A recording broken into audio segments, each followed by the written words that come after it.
2월에 이례적으로 폭설이 연이어 내리면서 전국이 온통 설국으로 변해버렸습니다. 주말까지 한파가 이어진다고 하는데 반기성 YTN 재난자문위원과 함께 자세하게 알아보겠습니다. 위원님 나와 계시죠? 네, 안녕하세요. 네. 어제 오후부터 밤 사이에 눈이 정말 많이 내렸습니다. 곳곳에 대설특보가 내려졌다고요? 네, 그렇습니다. 현재 대설경보가 내려진 곳은 전북의 고창, 부안, 김제, 정읍, 순창, 전주 지역이고요. 대설주의보가 내려진 곳은 충남 북부를 제한 충남 전 지역, 충북의 서부 지역, 전북과 전남의 전 지역, 경남 서북부 지역, 경북 포항시 그리고 제주 산지입니다. 네. 그리고 대설 예비특보가 내려진 곳은 제주도고요. 일단 내일까지 예상되는 적설은 충청 지역은 5에서 10cm, 충북 내륙 지역은 15cm 이상, 전라권은 5에서 20, 전북 서해안과 전북 남부 내륙은 20cm 이상, 울릉도 속도는 최대 15cm 이상, 경북 북동 내륙과 경남 서부 지역은 3에서 8cm, 그리고 제주는 5에서 20, 산지 쪽으로는 30cm 이상 더 내릴 것으로 전망하고 있습니다. 네. 지금 2월인데 이 2월에 이렇게 이례적으로 폭설이 내리는 이유가 어떻게 됩니까? 이 5km 상공에서는 3일서부터 전리저기압이 계속 위치하면서 회전하면서 우리나라 그 북쪽 상공에 위치해 있어요. 근데 여기에 비해서 지상기압계에서는 4일날 강하게 내려왔던 지상고기압이 어제부터 이동성 고기압으로 변질되었거든요. 네. 그러면서 북쪽 고기압과의 사이에서 기압고를 만들어낸 겁니다. 그러니까 우리나라는 중국 상하이 쪽에 자리한 남쪽 고기압 가장자리에서 유입되는 그 따뜻한 서풍과 우리나라를 덮고 있는 북쪽의 찬 공기가 충돌을 하면서 눈금대를 동반한 기압골이 만들어지면서 어제 오후부터 오늘 오전까지 중부지방을 중심으로 상당히 많은 눈을 뿌린 겁니다. 사실 2월에 이런 기압계가 만들어지면서 많은 눈을 내리는 것은 상당히 이례적인 현상이라고 볼 수가 있지요. 네. 눈도 많이 내렸는데 이제 한파까지 덮쳤습니다. 주말까지 날씨가 이렇게 춥다고요? 네, 그렇습니다. 상층에서 내려오는 한기 중심의 온도가 영하 40도로 매우 차가운 공기가 한반도로 내려오고 있는데요.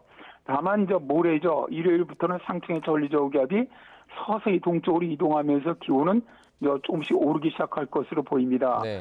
서울의 경우 토요일에 내일 아침 최저기온이 영하 12도로 평년보다 8도 정도 낮은 추위고요. 네. 낮에도 기온이 영하 3도로 영하권에 바람이 강하게 불면서 아침 최강 기온이 영하 18도 내외, 낮에도 영하 10도 내외까지 매우 춥겠습니다. 일요일에도 서울 지방은 최저 영하 10도의 한파가 이어지고요. 낮 최고 기온도 영하 2도로 한파는 계속 일요일까지 이어집니다. 네. 그리고 경기 북부라든가 동부, 강원 서부, 충북 북부, 경북 북부, 전북 동부 지역으로는 일요일까지 최저 기온이 영하 15도 이하로 매우 추운 한이 예상됩니다. 건강 유의하시기 바라고요. 월요일인 10일부터는 기온이 약간 오릅니다. 그렇더라도 아침 최저 기온이 영하 8도, 낮 최고 기온 영상 2도로 평년 기온보다는 여전히 춥습니다. 그래서 평년 기온 이상으로 회복되는 것은 화요일부터로 예상하고요. 그 이후부터는 평년 기온과 비슷하거나 약간 기온이 높은 날씨가 이어질 것으로 예상됩니다. 네. 날씨는 왜 이렇게 춥습니까? 일단 북극 한파가 강력하게 남아있기 때문이죠. 이제 우리가 그 기후변화 세계는 지구온난화로 북극 기온이 오르면서 북극 한기를 막아주던 제트 기류가 약해지면서 남쪽으로 길게 사용을 해왔죠. 이제 한겨울인가 북극 한파가 한반도 쪽으로 내려온 겁니다. 1.5km 상공기온이 지금 우리나라 한반도 쪽 서울 상공기온이 영하 20도, 5km 상공의 한기 핵 온도가 영하 40도 이하를 보이면서 아주 정말 매우 추운 공기가 한반도 쪽에 영향을 주고 있고요. 네. 또 여기에다 북만주에 위치한 상층 전리 저기압이 북서쪽으로부터 한반도 쪽으로 아주 차갑고 건조한 공기를 계속 끌어내리고 있습니다. 또 여기에다가 최근에 한반도 지역으로 많은 지역이 눈이 내렸거든요. 이렇게 눈이 쌓이는 경우는 복사 냉각을 강화하기 때문에 네. 기온이 더 내려가는 그런 현상을 보이고 있습니다. 네. 마지막으로 경남 지역에는 올겨울에 한랭 질환으로 첫 사망자까지 생겼다고 합니다. 특히나 이런 상황에서 어떤 점을 좀 주의하면 좋을까요? 일단 한랭 질환으로 이렇게 사망하는 경우는 저체온증이 가장 많습니다. 저체온증은 신부 체온이 35도 미만으로 떨어지는 상태로 심장이나 폐, 뇌 등 생명을 유지하는 중요한 장기 기능이 저하되면서 생명이 위태로워지는데요. 특히 심내혈관 질환이나 당뇨병, 고혈압 등 기저질환이 있는 분들은 저체온증에 더 위험합니다. 그러니까 꼭 주의를 해야 하고요. 또 일부 어떤 분들은 추위를 이긴다고 술을 드시는 경우가 있는데 네. 술을 마시면 더 위험합니다. 왜냐하면 체온이 급격히 떨어지고 추위를 인지하지 못하기 때문에 위험하고요.